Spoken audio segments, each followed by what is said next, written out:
다 함께 찬송가 546장, 구찬송가는 399장입니다. 다 함께 546장 찬양하시겠습니다.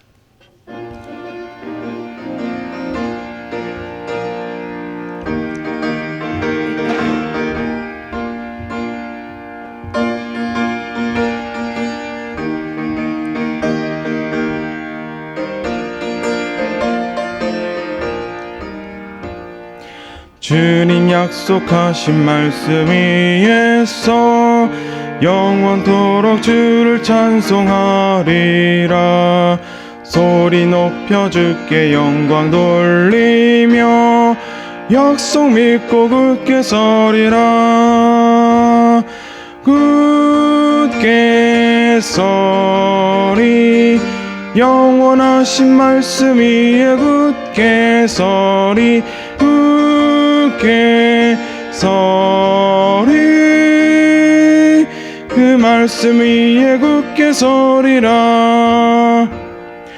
주님 약속하신 말씀 위에서 세상 염려 내게 엄습할 때에 용감하게 힘써 싸워 이기며 약속 믿고 굳게 서리라. 굳게 서리 영원하신 말씀 위에 굳게 서리. 굳게 서리 그 말씀 위에 굳게 서리라. 주님 약속하신 말씀 위에서 영원하신 주의 사랑이 밉고 성령으로 힘써 싸워 이기며 약속 믿고 굳게 서리라. 굳게 서리 영원하신 말씀 위에 굳게 서리. 굳게 서리 그 말씀 위에 굳게 서리라.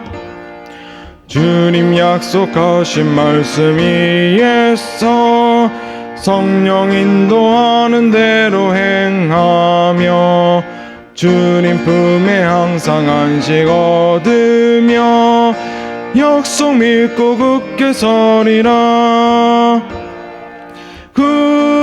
굳게 서리 영원하신 말씀 위에 굳게 서리. 굳게 서리 그 말씀 위에 굳게 서리라. 이 시간 다 함께 기도하겠습니다. 교회와 사역과 일꾼들을 위해서 또 한국교회와 나라와 민족을 위해서 기도하겠습니다. 특별히 생명이 풍성한 건강교회 될 수 있도록 말씀으로 새로워지도록 항존직 선거와 온라인으로 초청된 세진자들의 정착을 위해서 또 코로나가 속히 종식되도록 수능 보는 자녀들을 위해서 이 시간 주여 한번 부르고 합심하여 기도합니다. 주여!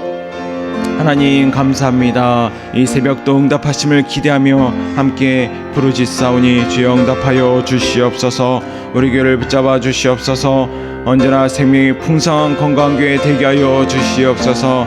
우리 안에서 샘솟는 그 생명력으로 인하여서 전하는 말을 통하여서 우리의 몸짓을 통하여서 하나님의 살아계심이 증거되게 하여 주시고 하나님을 잃어가는 이 시대 가운데 다시 한번 하나님의 영광이 나타날 수 있도록 은혜 더하여 주시옵소서. 말씀으로 새로워지기를 소망합니다. 우리 안에 말씀으로 채워주시고 우리가 알고 있는 그 말씀들을 한 가지 한 가지 실천하는 가운데 하나님 역사하심을 맛보아 누리게 하여 주시옵소서. 우리의 신앙이 화석화되어는 신앙이 되지 않게 하여 주시고 살아 꿈틀거리는 살아있는 신앙 될 수 있도록 아버지 함께하여 주시옵소서. 두몰락 목사님 계십니다. 언제나 함께하여 주셔서 늘 강건케 하여 주시고 하나님 주님으로 늘 감당하며 하나님의 영광에 살아갈 수 있도록 역사 역사하여 주시옵소서. 두 분의 모습을 통하여서 하나님의 살아계심이 이 땅 가운데 증거되게 하여 주시옵소서. 다니 목사님을 붙잡아 주셔서 성령으로 충만케 하시고 능력 더하여 주셔서 하나님이 맡겨주신 사역을 온전히 감당하며 조금도 부족함이 없도록 하나님 온전히 사용하여 주시옵소서. 우리 모든 기업자들과 재직들과 일꾼들을 또한 붙잡아 주셔서 동일한 마음과 동일한 열정으로 감당하며 하나님의 마음을 시원하게 해드리는 하나님의 참된 종들이 될 수 있도록 역사하여 주시옵소서.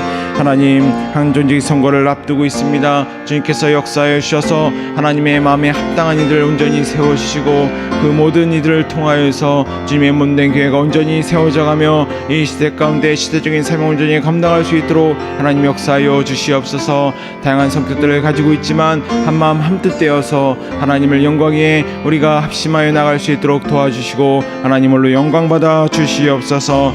어제 온라인으로 초청된 새 신자들이 있습니다. 하나님, 그들 마음 가운데 복음의 씨앗이 심겨지게 하여 주시고 이제 교회에 나와 정착할 수 있도록 도와주시며 그로 통하여서 주님의 몸된 교회가 온전히 세워져가며 확장되어 갈 수 있도록 역사하여 주시옵소서. 하나님, 그들의 마음이 그들의 신앙이 변치 않도록 하나님께서 온전히 끝까지 붙잡아 주시옵소서. 이 땅에서 코로나가 속히 종식될 수 있도록 은혜 더하여 주시고 수능 보는 자녀들이 있습니다. 하나님, 이 겨울 참 끝까지 인내하며 잘 감당할 수 있도록 도와주시고 준비된 마음으로 이 시대를 준비하며 또한 하나님의 영광에서 하나님이 주시는 그 꿈과 비전 가운데 나아갈 수 있도록 역사하여 주옵소서. 그 인생이 고귀하게 하나님 안에 세워질 수 있도록 하나님 함께하여 주시옵소서. 감사하며 이 모든 것 예수 그리스도의 이름으로 기도드립니다. 아멘. 이 시간 하나님께서 우리에게 주시는 말씀은 사사기 말씀입니다. 사사기 2장 1절에서 5절까지의 말씀입니다. 구약 362면에 기록되어 있습니다. 사사기 2장 1절에서 5절까지의 말씀 우리 한 절씩 교독하겠습니다.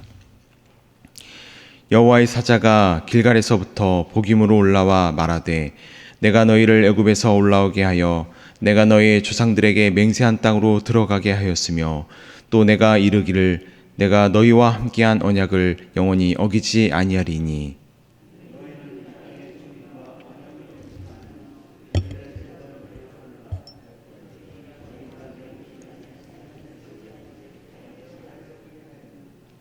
그러므로 내가 또 말하기를 내가 그들을 너희 앞에서 쫓아내지 아니하리니 그들이 너희 옆구리에 가시가 될 것이며 그들의 신들이 너희에게 올무가 되리라 하였노라.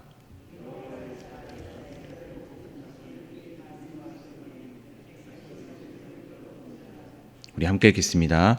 그러므로 그곳을 이름하여 보김이라 하고 그들이 거기서 여호와께 제사를 드렸더라. 아멘. 오늘 본문을 통해서 우리 성도가 흘리는 눈물의 의미에 대해서 함께 생각해 보고자 합니다. 1절 보시면 여호와의 사자가 길갈에서부터 이제 보김으로 올라와서 이스라엘 사람들에게 하나님의 경고의 메시지를 전하고 있습니다. 현재 이스라엘 사람들이 머물고 있는 곳은 보김이고 그곳을 여호와의 사자가 찾아오는데 떠나온 곳은 길갈입니다. 그렇다면 왜 굳이 길갈에서부터 보김을 찾아왔을까요? 먼저 길갈이 어떤 지역인지를 우리가 생각해 볼 필요가 있습니다. 길갈은 이스라엘 사람들이 출애굽을 하고 요단강을 건넌 후에 처음으로 진을 친 곳입니다. 그리고 이곳에 요단을 건너온 것에 대한 감사의 의미로 기념비를 세웁니다. 또 광야 생활 가운데 할 수 없었던 이 할례와 유월절을 시행하고 또 광야 생활 동안 계속해서 먹었던 만나가 그친 곳도 바로 이 길갈입니다. 그리고 여리고성, 아이성 그렇게 가나안을 정복하기 시작한 지역도 바로 이곳입니다. 이처럼 길갈에 다양한 사건들이 있었고 그만큼 다양한 의미들이 있는데 이 모든 것을 종합한다면 길갈은 옛 생활을 청산하고 새 생활을 시작한 장소입니다. 길갈이란 이름 자체가 굴러간다 이런 의미를 가지고 있는데 그처럼 이전에 고난은 굴러가고 이제는 행복을 행복이 시작되었습니다. 이전에는 쫓기는 수동적인 인생이 되었지만 이제는 능동적으로 누리는 그러한 인생이 되었습니다. 그렇게 새로운 삶이 시작된 곳, 새로운 인생으로 거듭난 은혜의 장소가 바로 길갈입니다. 반면 이스라엘 백성들이 머물고 있는 지역 이 복임은 그 뜻이 우는 자들, 통곡하는 자들입니다. 곧 복임은 우는 곳, 통곡하는 곳입니다. 그런데 이스라엘의 지명은 어떤 사건이 벌어지고 나서 그 의미를 생각하면서 그 이후의 이름이 지어주는 경우가 굉장히 많습니다. 따라서 하나님께서 은혜의 장소에서부터 지금의 삶의 자리로 찾아오자 우리의 인생이 통곡의 장소로 바뀌게 된 것입니다. 자, 그렇다면 이것이 주는 의미가 무엇일까요? 첫째, 첫사랑을 버리면 우리의 인생 가운데 통곡이 시작된다는 사실입니다. 복임, 곧 통곡의 1차적인 의미는 슬픔과 후회 때문에 우는 것입니다. 여호와의 사자를 만나자 우리가 슬픔에 빠지고 또 지금까지의 인생을 후회하면서 그렇게 소리 높여 울게 되었습니다. 길갈에서부터 왔다는 것은 우연히 그렇게 된 것이라는 의미가 아니라 길갈이 가진 의미를 가지고 왔다는 뜻입니다. 여러분, 하나님은 무소부재의 하나님이시지 않습니까? 하나님은 어떤 특정한 장소에 매여 있는 분이 아닙니다. 그리고 하나님이 계시지 않은 곳은 그 어디에도 없습니다. 그런데도 굳이 길갈에서부터 왔다는 것은 바로 분명한 의도가 있는 것이고 길갈이 가진 의미를 가지고 찾아온 것입니다. 길갈에서의 추억을 가지고 그렇게 오신 것입니다. 곧 새롭게 시작했던 그때의 그 마음은 어디에 있느냐 하고 묻고 계신 것입니다. 이스라엘 사람들이 지금처럼 소위 잘 나가던 그때 이전의 삶을 한번 생각해 보십시오. 그때는 전적으로 하나님을 의지하지 않았습니까? 광야에서의 삶이 비록 고되고 힘들었지만 그러나 그 속에서 하나님을 의지하는 법을 배워왔습니다. 또 정복전쟁을 하는 동안에도 비록 마음은 두렵고 떨렸지만 그러나 그만큼 더 하나님을 철저하게 의지해 왔습니다. 그런데 막상 은혜를 받고 나니 어떻게 되었습니까? 사람이 변했죠. 하나님을 향한 마음도 변하고 또 열정도 변하고 삶을 바라보는 관점도 변했습니다.